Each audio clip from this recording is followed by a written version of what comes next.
Dinar candi buat sayembara berhadiah 60 juta.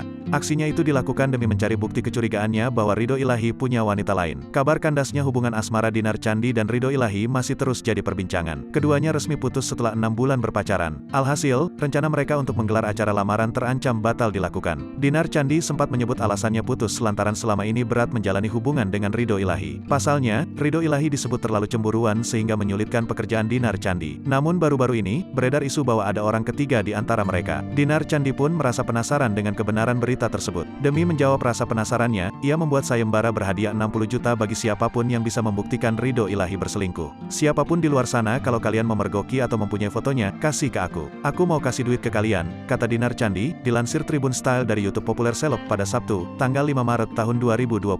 DJ seksi tersebut lantas membeberkan syarat-syarat bagi siapapun yang akan ikut sayembaranya itu. Disebutkan Dinar Candi, ia meminta foto asli minimal 3 buah sebagai bukti ada wanita lain di dalam hubungannya dengan Ridho Ilahi. Tapi itu harus bukti autentik, bukti perselingkuhan atau dia masih milih cewek gitu. Minimal 3 foto aja aku bakal kasih 60 juta, imbuhnya. Aksinya ini dilakukan Dinar Candi semata-mata bukan untuk menyombongkan diri. Namun demi bisa menjawab rasa penasaran lantaran diputus sepihak oleh Ridho Ilahi.